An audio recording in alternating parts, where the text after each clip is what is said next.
नमस्कार. ग्रंथ सूक्त सत्र तिसरं. सूत्र भगवान परशुराम.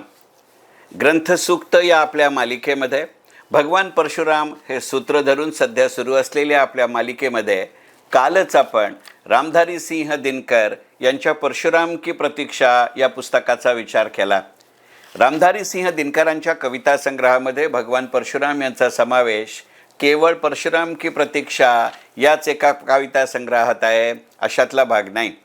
भगवान परशुराम हे दुय्यम भूमिकेत का होईना असं असलेलं एक अत्यंत रामधारी सिंह दिनकरांचं महत्त्वाचं पुस्तक म्हणजे रश्मिरथी.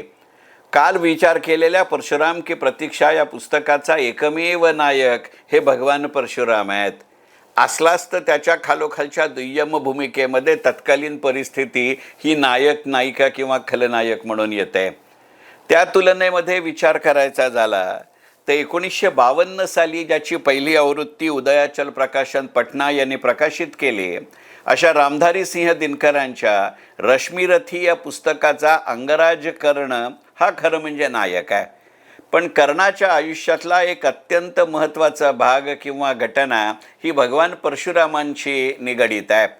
ती कथा सर्वज्ञात असल्यामुळे त्याचा उल्लेख इथे करत नाही आणि त्याला गृहीत धरून त्या प्रसंगाचं वर्णन करणारा असं या पुस्तकाचा द्वितीय सर्ग, म्हणजे मोठं पुस्तक नाही आहे, छोटंच पुस्तक आहे, पण त्यांनी त्या टप्प्याला द्वितीय सर्ग असं म्हणलं आहे. तो द्वितीय सर्ग हा पूर्णपणाने परशुराम आणि कर्ण यांची भेट, वाद, संवाद आणि प्रतीक्षा याच्या संदर्भामध्ये आहे. आणि म्हणून भगवान परशुराम याचा विचार करत असताना पूर्णपणाने रश्मिरथी या पुस्तकामध्ये ते दुय्यम भूमिकेत आहे त्याची कल्पना असली तरी मी जाणीवपूर्वक समावेश करतो आहे. रश्मिरथी या पुस्तकाची सध्या पेपरबॅक आवृत्त्या उपलब्ध आहेत. याची पहिली पेपरबॅक आवृत्ती ही 2009 साली आली होती. आत्ता माझ्याजवळ जी हातामध्ये उपलब्ध आहे, माझ्या हातामध्ये आहे, या रश्मिरथीची ही 23वी पेपरबॅक आवृत्ती, 24वी पेपरबॅक आवृत्ती आहे जी 2023 साली प्रसिद्ध झालेली आहे. आणि मी म्हटलं तसं हे पुस्तक अंगराज कर्णाचं आहे. त्यामुळे या पुस्तकामध्ये भगवान परशुरामांची भूमिका ही दुय्यम आहे. पण एकंदरीतच महाभारताचं युद्ध असं जर सूत्र धरायचं असलं तर हे पुस्तक जरूर आपण वाचलंच पाहिजे. आणि असंच जर सूत्र थोडं पुढं न्यायचं असेल तर रामधारी सिंह दिनकरांचाच कुरुक्षेत्र नावाचा ही कविता संग्रह आहे.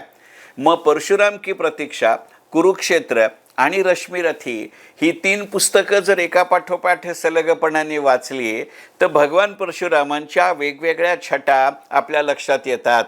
कुरुक्षेत्र याचा पुस्तकाचा कदाचित मी या भगवान परशुराम या मालिकेमध्ये समावेश करणार नाही, कारण त्या अत्यंत मोजक्या शब्दांमध्ये भगवान परशुरामांचा तिथे उल्लेख येतो.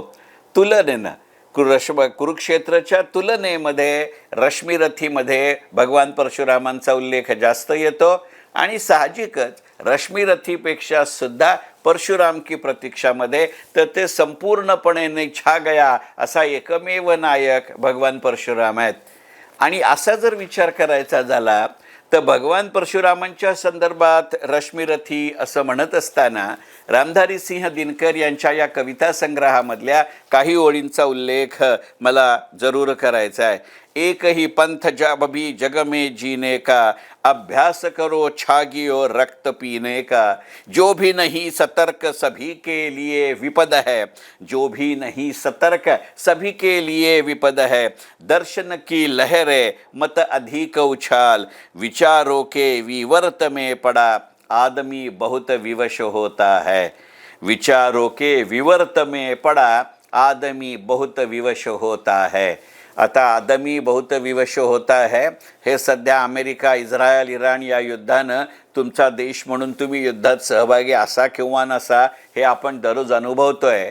अशा वेळेला परशुरामांचं युद्धतेज आणि परशुरामांचं युद्ध नेतृत्व तो शब्द वापरायचाच असला तर याचे वेगळे संदर्भ या कविता संग्रहातल्या वाचत असताना जाणवतात. मला हे स्पष्ट करू द्या की अर्थातच असा कोणताही संदर्भ या कविता लिहित असताना किंवा कविता संग्रह प्रकाशित करत असताना रामधारी सिंह दिनकरांना मनामध्ये अभिप्रेत नसतील हे उघड आहे. कारण कालच्या व्हिडिओमध्ये म्हटलं तसं रामधारी सिंह दिनकरांचा जन्म आहे 23 सप्टेंबर 1908 आणि त्यांचा मृत्यू आहे 24 एप्रिल 1974. त्यामुळे आत्ता सुरू असलेल्या कुठच्याही घटना त्या काळामध्ये नव्हत्या. कदाचित त्या काळातल्या युद्धांची गणितं वेगळी होती, पण युद्ध होती. नेते वेगळे होते, पण ते होते.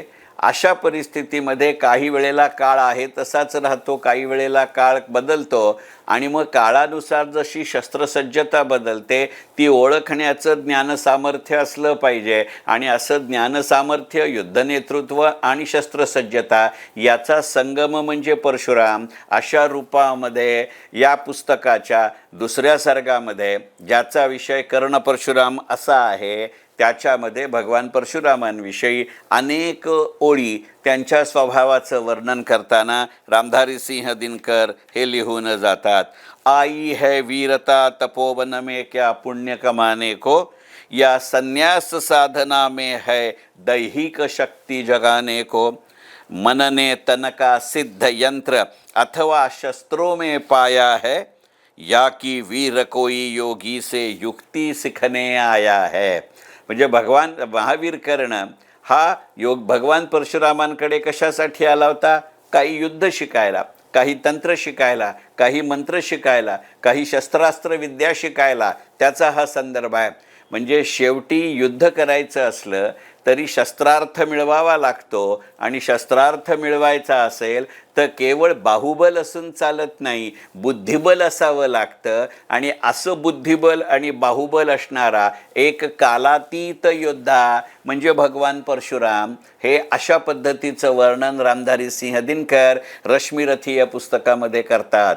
मी मगाशी म्हटलं तसं किंवा वारंवार म्हणतोय तसं की कर्णावरचं पुस्तक आहे, पण कर्णाला सुद्धा महारथी असूनही आपल्या मित्राला मदत करायची म्हणून पण अशा ज्ञानसज्जतेकडे शरण जावं लागलं आणि ज्ञानाला पर्याय नाही अशा अर्थानं भगवान परशुरामांचं वर्णन ते करतात. हे कशाच्या जोरावरती शक्य झालं? कारण शेवटी प्रत्येक गोष्टीला त्याचा असा एक इतिहास असतो आणि मग या इतिहासाची पार्श्वभूमी म्हणजे रश्मिरथीमधलं भगवान परशुरामांचं वर्णन. अशा अर्थानंही भगवान परशुराम आणि या पुस्तकाकडे बघता येतं.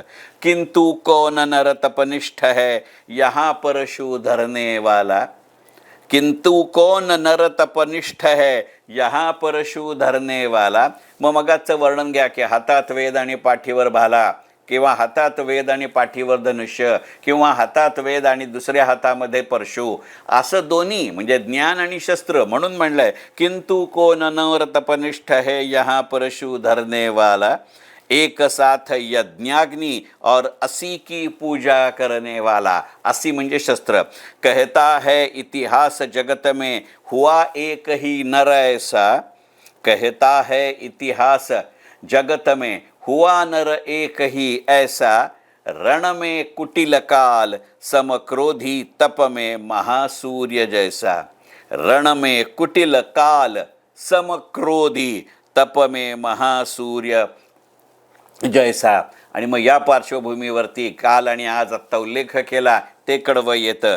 मुख में वेद पिठ पर तर्क सकर्म में कठिन कुठार विमल, मुख में वेद पिठ पर तर्क सकर्म में कठिन कुठार विमल, शाप और शर दोनों ही थे जिस महान ऋषि के संबल. संबल म्हणजे अधीन. शाप और शर दोनों ही थे जिस महान ऋषि के संबल, यह कुटीर है उसी महामुनि परशुराम बलि का, भृगु के परम पुनीत वंशधर व्रती धीर प्रणपालिका. परशुरामाचं वर्णन आहे आणि त्याच्याहीपेक्षा सुंदर वर्णन रश्मिरथीमधल्या अगदी शेवटच्या सर्गामध्ये येतं किंवा दुसऱ्या सर्गाच्या काही शेवटच्या ओळींमध्ये येतं की परशुराम कसे होते. कवी कोविद विज्ञान विशारद. कवी परशुरामाने 3 का होईना पण स्तोत्र लिहिली आहेत. कवी, कोविद, विज्ञान विशारद, कलाकार पंडित ज्ञानी, कनक नहीं कल्पना ज्ञान, उज्ज्वल चरित्र के अभिमानी. म्हणजे भगवान परशुराम.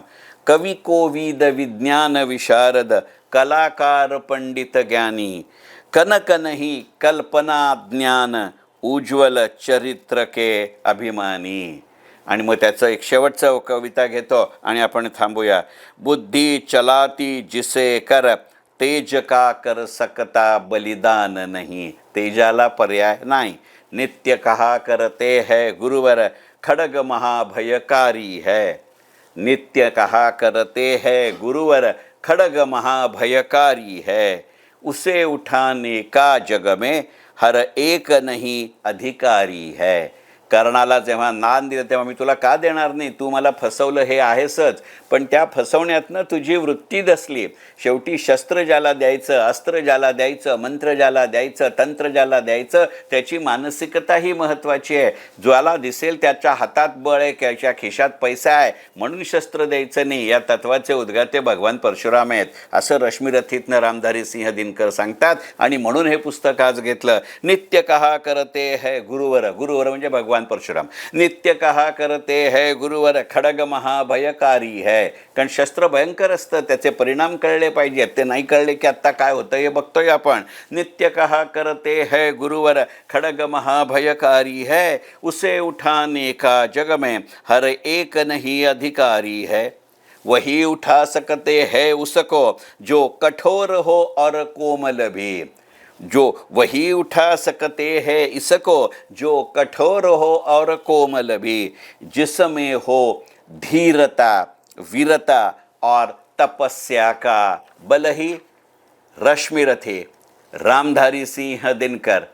भगवान परशुराम हे सूत्र. मनपूर्वक धन्यवाद. ग्रंथ सूक्त.